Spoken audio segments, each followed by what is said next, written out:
Greetings, class. Today I want to talk to you about the Tanner family and T3 outdoors. Mark Mitchell argued that Wendell Berry was not opposed to free markets, but actually that Wendell Berry was a champion of free markets. However, Berry had argued that corporations killed free markets because they overpowered small businesses.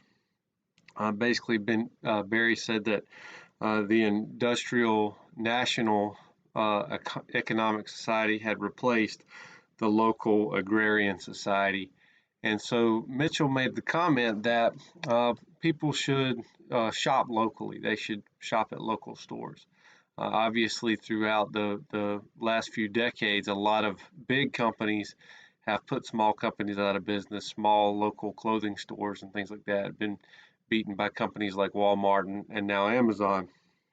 But one place that has survived is the local gun store. And part of that's because of regulations. Regulations require that all firearms be transferred through a local gun store. It's not like you can order a shirt on Amazon and have it sent to your house rather than going and buying it at a local store. Even if you purchase a firearm online, you still have to have it transferred through a local gun store with a federal firearms license. However, there are things like threats to local gun stores, such as people buy too many guns online. The local gun store is only getting a small fee for transferring it. And then also big box stores like Bass Pro Shops or Cabela's could obviously hurt the local gun store. But one family, the Tanner family, has endured all this.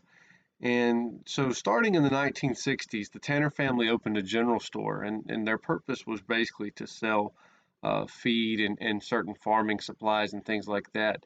This was in Alachua, Florida. And by 1984, they opened a new store, a second store, called Alachua Farm and Lumber. Basically, they decided to keep the feed store, but then to add lumber. And then eventually they sold work clothing, work boots, and then decided to sell firearms. So they became a local gun store. In 2010, Jud Tanner, the grandson of the man who opened the original store, decided to open a third store in Valdosta, Georgia. He had looked at the area and said, there's really not a store here like what we have in Alachua.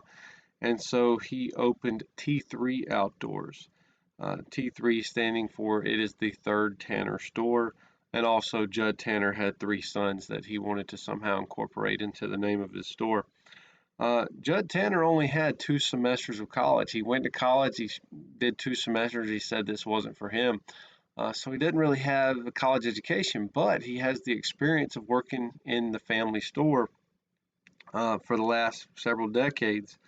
And he's been successful. He's continued to expand.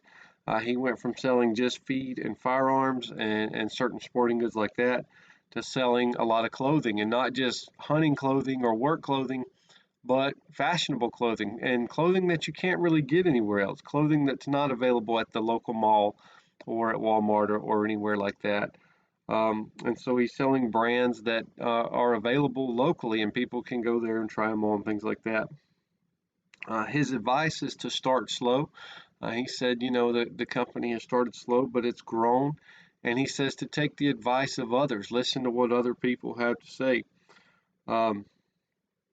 Since he started T3 Outdoors, which he actually started this third store in 2010, he's had to move twice to a bigger location and has continued to grow. He's won awards and this family's been successful. And so again, the key to this family's success is being able to adapt to changes in the law, adapt to changes in society, and adapt to changes as far as business goes. They've survived political legislation, pandemics, and the fear of societal collapse. And so by branching out and making the business have a little bit more to offer than just one thing or the other, expanding its customer base and being able to adapt to changes has been a success for Jud Tanner and the Tanner family. Thank you.